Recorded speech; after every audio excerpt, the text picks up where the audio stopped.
Ufunuo 2 mstari wa 4 na 5 anasema, lakini na neno juu yako ya kwamba umeuacha upendo wako wa kwanza. Basi kumbuka ni wapi ulipoanguka ukatubu.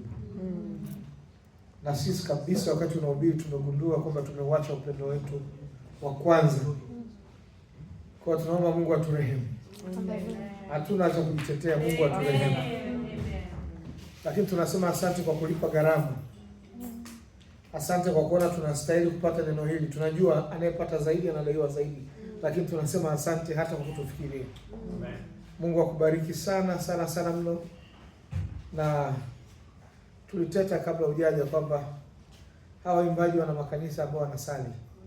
Wanaweza kwenda kuambia wachungaji wao habari za kitu ambacho tumekipata ili kiweze kuenea kwenye makanisa mengi hapa Tanzania kwa habari ya kurudi kwa Yesu.